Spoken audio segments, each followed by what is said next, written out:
Hi friends, welcome to Bright and White.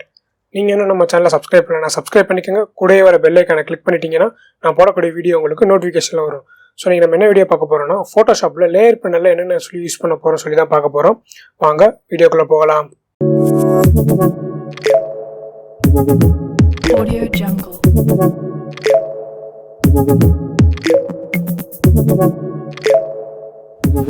உங்கள்ட்ட இருக்க Photoshop open பண்ணிக்கோங்க.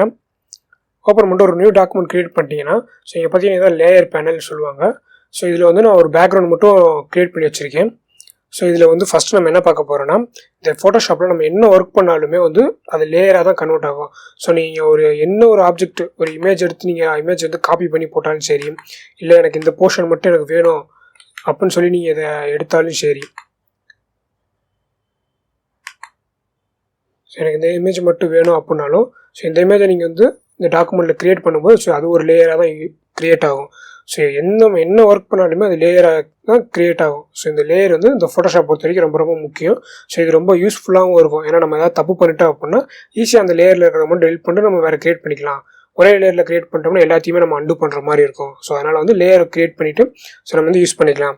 ஸோ ஃபஸ்ட் என்ன பார்க்க போகிறோன்னா, ஒரு லேயரில் எப்படி ஒரு காப்பி லேயர் எப்படி க்ரியேட் பண்ணுறது அப்படின்னு சொல்லி பார்க்க போகிறோம். ஸோ இந்த லேயர் இருக்குது. ஸோ இங்கே கீழே பார்த்தீங்கன்னா இங்கே ஐக்கான் இருக்குது பாருங்கள், இதான் create new layer add icon. So இதை கிளிக் பண்ணிங்கன்னா ஒரு நியூ லேயர் வந்து எம்டி லேயர் வந்து க்ரியேட் ஆகும். ஸோ இதை வச்சு நம்ம லேயர் தனித்தனியாக லேயரில் நம்ம என்ன ஒர்க் பண்ணாலும் நம்ம பண்ணிக்கலாம். ஸோ அதுக்காக இந்த லேயர் யூஸ் பண்ணுறோம். ஸோ இதோட ஷார்ட்கட் பார்த்தீங்கன்னா Ctrl+Shift+N. ஸோ இதை கொடுத்தீங்கன்னா ஒரு எம்டி லேயர் அப்பயே வந்து க்ரியேட் ஆகும். Ctrl+Shift+N. ஸோ எம்டி லேயர் வந்து எம்டி லேயர் க்ரியேட் பண்ணுறதுக்காக யூஸ் பண்ணுறோம். ஸோ Ctrl+Z கொடுத்துக்கிறேன், அண்டு பண்ணிக்குவோம். ஸோ இப்போ என்ன பண்ண போகிறேன்னா, ஸோ நான் ஒரு இமேஜ் வந்து எடுத்து வச்சுருக்கேன். ஸோ இந்த இமேஜ் வந்து எனக்கு இந்த போர்ஷனை மட்டும் நான் எடுத்துக்கிறேன். ஸோ செலெக்ஷன் டூல் எடுத்துகிட்டு ஒரு ரெக்டாங்கிள் க்ரியேட் பண்ணுறேன். ஸோ க்ரியேட் பண்ணிட்டு ரைட் கிளிக் பண்ணி லேயர் வழியாக காப்பி. ஸோ இது வந்து ஒரு லேயர் வந்து க்ரியேட் ஆகிடுச்சு. ஸோ எனக்கு இந்த லேயரில் இருக்கிறது மட்டும் வேணும். நான் ப்ரெஸ் பண்ணி மூவ் டூல் எடுத்துகிட்டு ஸோ இந்த இமேஜை மட்டும் நான் இங்கே வந்து ட்ராக் பண்ணிக்கிறேன். ஸோ இப்போ இந்த இமேஜ் வந்து இங்கே இருக்குது. ஸோ இதுவுமே பார்த்தீங்கன்னா உங்களுக்கு நியூ லேயரில் க்ரியேட் ஆகிருக்கு. ஸோ நீங்கள் இப்போ நியூ லேயர் க்ரியேட் பண்ணாலும் வந்து அது எம்டி லேயராக தான் க்ரியேட் ஆகும். ஸோ இப்போ வந்து டூப்ளிகேட் எடுக்கணும்னா Ctrl+J ப்ரெஸ் பண்ணிங்கன்னா டூப்ளிகேட் லேயர் க்ரியேட் ஆகும். அப்படி இல்லை அப்படின்னா அந்த லேயர் மேலே ரைட் கிளிக் பண்ணி இப்போ பார்த்தீங்கன்னா டூப்ளிகேட் லேயர்னு இருக்குது பாருங்கள், இதை கிளிக் பண்ணாலும் ஸோ ஒரு டூப்ளிகேட் லேயர் வந்து கேட்கும். ஸோ இதுக்கு நீங்கள் ரீநேம் பண்ணாலும் இங்கே பண்ணிக்கலாம். ஸோ இல்லை எனக்கு நான் இங்கே போய் ரீநேம் பண்ணணும் அப்படின்னா இங்கே டெக்ஸ்ட் மேலே வந்து டபுள் டேப் பண்ணிங்கன்னா அங்கே வரும். ஸோ இங்கே வந்து நீங்கள் என்ன கொடுக்கணுமோ நீங்கள் வந்து கொடுத்துக்கலாம். கொடுத்து என்டர் ப்ரெஸ் பண்ணிங்கன்னா ஸோ அங்கே வந்து ரீநேம் ஆயிரும். ஸோ இதுக்கு தான் வந்து டூப்ளிகேட் லேயர் எடுக்கிறோம். ஸோ நெக்ஸ்ட்டு பார்த்தீங்கன்னா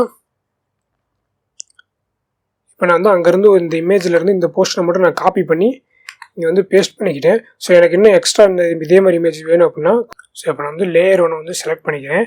செலக்ட் பண்ணிவிட்டு Ctrl+C ஸோ காப்பி பண்ணிவிட்டு ஸோ திரும்ப வந்து பேஸ்ட் பண்ணிங்கன்னா இங்கே உங்களுக்கு லேயர் க்ரியேட் ஆகிறது தெரியும். ஸோ இந்த லேயர் வந்து நமக்கு வந்து ஒன்று மேலே ஒன்று இருக்கனால ஸோ அந்த இமேஜ் வந்து சிங்கிளாக ஒரே மாதிரி இருக்க மாதிரி தான் தெரியுது. ஸோ இதை நீங்கள் வந்து மூவ் பண்ணி பார்த்தீங்கன்னா ஸோ உங்களுக்கு வந்து தனித்தனி லேயராக வந்து க்ரியேட் ஆகிருக்கும். ஸோ பார்த்தீங்கன்னா தெரியும் தனித்தனி லேயராக வந்து க்ரியேட் ஆகிருக்கு. ஸோ இதுக்காக நம்ம வந்து இது வந்து கண்டென்ட் காப்பி. ஸோ இது வந்து கண்டென்ட் காப்பி பண்ணி நம்ம வந்து நியூ லேயரில் அதுவே ஆட்டோமேட்டிக்காக வந்து க்ரியேட் ஆகிக்கும். ஸோ இப்போ வந்து இத்தனை இமேஜ் இருக்கும்போது இந்த இமேஜ் வந்து அரேஞ்ச் பண்ணணும். ஸோ அரேஞ்ச் பண்ணுறதுக்காக நம்ம வந்து மூவ் டூல் தான் யூஸ் பண்ணணும். ஸோ மூவ் டூலை செலக்ட் பண்ணால் நீங்கள் பார்த்தீங்கன்னா ஆட்டோ செலக்ட்னு இருக்குது. ஸோ இந்த ஆட்டோ செலக்ட் எதுக்காகனா ஸோ இப்போ நீங்கள் இந்த இமேஜ் இருக்குது, இந்த லேயர் இருக்குது அப்படின்னா ஸோ இந்த லேயர் மேலே நீங்கள் லைட்டாக கிளிக் பண்ணி நீங்கள் மூவ் பண்ணால் இந்த லேயர் மட்டுமே மூவ் ஆகும். ஸோ அதுக்காக வந்து இந்த டூல் யூஸ் பண்ணுறோம். ஸோ இந்த ஆட்டோ செலக்டை நீங்கள் எடுத்துட்டீங்க அப்படின்னா அன்செக் பண்ணிட்டீங்கன்னா ஸோ இந்த லேயர் வந்து உங்களால் இங்கே செலக்ட் பண்ணிக்க லேயரை தான் மூவ் பண்ண முடியும். நீங்களாக ஒரு லேயர் எடுத்து மூவ் பண்ண முடியாது. பார்த்தீங்கன்னா லேயர் 3 வந்து செலக்ட் ஆகிருக்கு. ஸோ லேயர் 3ங்கிறது இந்த இமேஜ் தான்.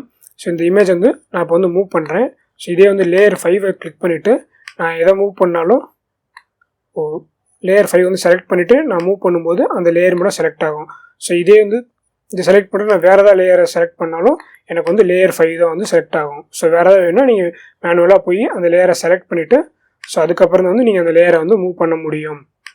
ஸோ இதுக்காக தான் ஆட்டோ செலக்ட் இருக்குது. ஸோ ஆட்டோ செலக்ட் கொடுத்துட்டு நமக்கு எந்தெந்த லேயர் வேணுமோ அந்தந்த லேயரை எங்கெங்கே வேணுமோ அங்கே நம்ம வந்து யூஸ் பண்ணிக்கலாம். ஸோ நெக்ஸ்ட் இருக்க ஆப்ஷன் பார்த்தீங்கன்னா லேயர் அண்ட் குரூப். ஸோ இதில் வந்து 2 ஆப்ஷன் இருக்குது. லேயர்னால் இது வந்து சிங்கிள் லேயரை மட்டும் செலக்ட் பண்ணுறதுக்காக யூஸ் ஆகும். ஸோ இப்போ அடுத்து பார்த்தீங்கன்னா குரூப்.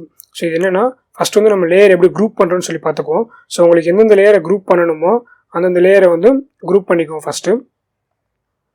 ஸோ இப்போ இந்த 4 லேயரை மட்டும் நான் செலக்ட் பண்ணிக்கிட்டேன். செலக்ட் பண்ணது கண்ட்ரோல் பிடிச்சிட்டு கிளிக் பண்ணிங்கன்னா ஸோ ஒவ்வொரு லேயராக கிளிக் பண்ணலாம். ஷிஃப்ட்டை பிடிச்சிட்டு கிளிக் பண்ணிங்கன்னா ஸோ இப்போ நான் இங்கே வந்து டூப்ளிகேட் வந்து செலக்ட் பண்ணியிருக்கேன். ஷிஃப்ட்டை பிடிச்சிட்டு ஸ்ட்ரைட்டாக வந்து லேயர் 3ல வந்து நான் செலக்ட் பண்ணேன்னா பிட்வீனில் இருக்க எல்லா லேயரும் வந்து செலக்ட் ஆயிரும். ஸோ இதுக்காக வந்து ஷிஃப்ட்டை ஹோல்ட் பண்ணி நீங்கள் வந்து செலக்ட் பண்ணிக்கலாம். இல்லை எனக்கு வேறு மல்டிபிள் லேயரை செலக்ட் பண்ணணும், ஆனால் வந்து ஒன்று விட்டு ஒன்று செலக்ட் பண்ணணும் அப்படின்னா கண்ட்ரோலில் ப்ரெஸ் பண்ணி ஸோ உங்களுக்கு எந்தெந்த லேயர் வேணுமோ ரேண்டமாக அந்த லேயரை நீங்கள் செலக்ட் பண்ணிக்கலாம்.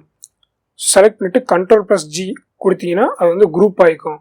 ஸோ அப்படி இல்லை அப்படின்னா கீழே பார்த்தீங்கன்னா இங்கே குரூப் ஐக்கான் இருக்குது பாருங்கள், நியூ லேயர் ஐக்கான் பக்கத்தில் இருக்கிறது குரூப் ஐக்கான். ஸோ இதை கிளிக் பண்ணிங்கனாலும் ஒரு குரூப் வந்து கிரியேட் ஆயிரும். ஸோ இப்போ இந்த குரூப்பை நீங்கள் எடுத்து பார்த்தீங்கன்னா இந்த குரூப்பில் வந்து நம்ம சூஸ் பண்ண அந்த 4 லேயருமே ஸோ இங்கே தான் இருக்கும். ஸோ இதையும் நம்ம தனித்தனியாக வந்து யூஸ் பண்ணிக்கலாம். ஸோ இப்போ இங்கே குரூப்பில் இருக்கனால நீங்கள் ஏதாவது ஒரு லேயரை கிளிக் பண்ணீங்க அப்படின்னா ஸோ அந்த குரூப்புமே வந்து செலக்ட் ஆயிரும். ஸோ இதே வந்து நம்ம லேயர் செலக்ட் பண்ணிவிட்டு ஸோ இப்போ நான் இதை மட்டும் செலக்ட் பண்ணேன்னா அந்த குரூப்பில் அந்த லேயர் இருந்துச்சுன்னா அந்த லேயர் மட்டும் செலக்ட் ஆகும். ஸோ குரூப்பில் நம்ம செலக்ட் பண்ணோம்னா குரூப்பில் இருக்கிறது மட்டும் செலக்ட் ஆகும். ஸோ குரூப்பை செலக்ட் பண்ணிவிட்டு ஸோ நம்ம மூவ் பண்ணும்போது வந்து குரூப்பில் என்னென்ன லேயர் நம்ம செலக்ட் பண்ணியிருக்கோமோ அந்த எல்லா லேயருமே தான் வந்து மூவ் ஆகும். ஸோ இதுக்காக தான் வந்து குரூப் வந்து யூஸ் பண்ணுறோம். ஸோ இதை நம்ம வந்து இப்போ லேயர்லேயே நான் வச்சுக்கிறேன். நெக்ஸ்ட் இருக்குது பார்த்தீங்கன்னா ஷோ ட்ரான்ஸ்ஃபார்ம் கண்ட்ரோல்ஸ்னு பார்த்தீங்கன்னா ஸோ நம்ம ஒரு இமேஜ் வந்து இம்போர்ட் பண்ணும்போதும் சரி எது பண்ணும்போதும் சரி ஸோ இந்த பார்த்தீங்கன்னா அட்ஜஸ்ட் பண்ணுறதுக்காக இந்த ஆப்ஷன் சொல்லி இருக்கும். ஸோ இதை நம்ம வந்து ஸ்கேல் பண்ணிக்கலாம், ரீஸ்கேல் பண்ணிக்கலாம். ஸோ இதுக்காக நம்ம வந்து டூல் யூஸ் பண்ணுவோம். ஸோ இது வந்து ஆட்டோமேட்டிக்காக நீங்கள் ஒரு இமேஜ் வந்து கிளிக் பண்ணும்போதே உங்களுக்கு வேணும் அப்படின்னா ஸோ இது வந்து நீங்கள் செக் பண்ணிட்டீங்கன்னா ஸோ நீங்கள் எந்தெந்த இமேஜெல்லாம் கிளிக் பண்ணுறீங்களோ அந்தந்த இமேஜுக்கு வந்து வந்துடும். ஸோ இதை நீங்கள் வந்து ஈஸியாக வந்து ட்ரான்ஸ்ஃபார்ம் பண்ணிக்கலாம். ஸோ இல்லை நான் இதை வந்து அன்செக் பண்ணிடுறேன் அப்படின்னா அன்செக் பண்ணிவிட்டு நீங்கள் ஒரு லேயரை செலக்ட் பண்ணி மூவ் பண்ணிங்கன்னா அந்த லேயர் மட்டும்தான் மூவ் ஆகும். ஸோ அட்ஜஸ்ட்மெண்ட் பண்ண முடியாது. ஸோ ட்ரான்ஸ்ஃபார்ம் பண்ணணும் அப்படின்னா Ctrl+T கொடுத்தீங்கன்னா தான் அந்த லேயர் வந்து ட்ரான்ஸ்ஃபார்ம் பண்ண முடியும். ஸோ இதுக்கு பதிலாக நம்ம வந்து ஆட்டோமேட்டிக்காக நம்ம இங்கே இந்த பாக்ஸ் வந்து செக் பண்ணிட்டோம்னா ஸோ உங்களுக்கு எந்தெந்த இமேஜில் நீங்கள் என்ன டச் பண்ணாலே போதும். ஸோ அந்த ட்ரான்ஸ்ஃபார்ம் கண்ட்ரோல் வந்து வந்துடும். ஸோ நமக்கு தேவையான அளவுக்கு ட்ரான்ஸ்ஃபார்ம் பண்ணிக்கலாம். ஸோ அதுக்காக வந்து ஷோ ட்ரான்ஸ்ஃபார்ம் ஸ்கேல்னு சொல்லி யூஸ் பண்ணுறோம்.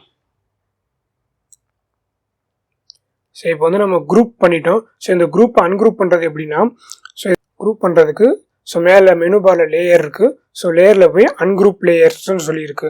ஸோ இதில் ஷார்ட்கட் பார்த்தீங்கன்னா Shift+Ctrl+G இதை ப்ரெஸ் பண்ணிங்கன்னா அன்குரூப் ஆயிரும். ஸோ குரூப் பண்ணுறதுக்கு Ctrl+G தான் ஷார்ட்கட்டு. ஸோ Shift+Ctrl+G பண்ணோம்னா அது வந்து அன்குரூப் ஆயிரும். ஸோ இப்போ நான் வந்து அன்குரூப் லேயர் கொடுத்துட்றேன். ஸோ அன்குரூப் ஆனோடனே இங்கே அன்குரூப் ஆயிடுச்சு, எல்லாமே வந்து அன்குரூப் ஆயிடுச்சு. ஸோ நெக்ஸ்ட் பார்த்தீங்கன்னா லேயர் டெலிட் பண்ணுறது. ஸோ உங்களுக்கு இப்போ இந்த லேயர் வேணாம் அப்படின்னு நினச்சிங்கன்னா ஸோ இந்த லேயரை வந்து செலக்ட் பண்ணிவிட்டு கீழே டெலிட் ஐக்கான் இருக்குது பாருங்கள், டெலிட் ஐக்கான் கொடுத்தீங்கன்னா இங்கே ஒரு பாப்பப் விண்டோ வரும். ஸோ இதில் வந்து என்னென்னா டெலிட் த லேயர் டூப்ளிகேட் எஸ்ஆர்னோன்னு கேட்குது. நான் இந்த லேயர் டெலிட் பண்ணட்டுமான்னு கேட்குது. ஸோ நமக்கு வேண்டாம் அப்படின்னா எஸ் கொடுத்துடலாம், இல்லை எனக்கு இந்த லேயர் வேணும் அப்படின்னா நோ கொடுத்துடலாம். ஸோ வந்து டோன்ட் ஷோ அகைன் கொடுக்காதீங்க. ஸோ எதுக்காகனா நீங்கள் டோன்ட் ஷோ அகைன் கொடுத்தீங்கன்னா அடுத்து நீங்கள் டெலிட் பண்ணும்போது டேரெக்டாகவே டெலிட் ஆயிரும். ஸோ அதில் நம்ம திடீர்னு அடுத்து வேணும் அப்படின்னா எடுக்கிறது கொஞ்சம் சிரமமாக இருக்கும். ஸோ அதனால் வந்து டோன்ட் ஷோ அகைன் கொடுக்காம ஸோ டெலிட் பண்ணால் எஸ் ப்ரெஸ் பண்ணால் போதும். அப்படின்னா இன்னொரு ஆப்ஷன் என்னன்னா இந்த லேயரை பிடிச்சிட்டு அப்படியே ட்ராக் பண்ணி கீழே கொண்டு வந்து அந்த பின் ஐக்கானில் கொடுத்தீங்கன்னா ஸோ அப்பயே வந்து டெலிட் ஆயிரும். ஸோ இது ஆப்ஷன் இல்லை அப்படின்னா ஸோ செலக்ட் பண்ணிவிட்டு உங்கள் கீபோர்டில் டெலிட் ஐக்கான் இருக்கும், டெலிட் பட்டன் இருக்கும். ஸோ அதை கிளிக் பண்ணிங்கனாலும் டெலிட் ஆயிரும் அந்த ஆப்ஷன். ஸோ இந்த வீடியோ ரொம்ப லென்த்தாக போகுது அப்படின்றனால பார்ட் 1 சொல்லி போடுவோம். ஸோ இந்த வீடியோவில் லேயர் பேனலை பற்றி ஓரளவுக்கு தெரிஞ்சிட்டோம். ஸோ நெக்ஸ்ட் வீடியோவில் இன்னும் கொஞ்சம் இருக்குது, பேலன்ஸ் இருக்குதுன்னு சொல்லி நெக்ஸ்ட் வீடியோவில் பார்த்துருவோம்.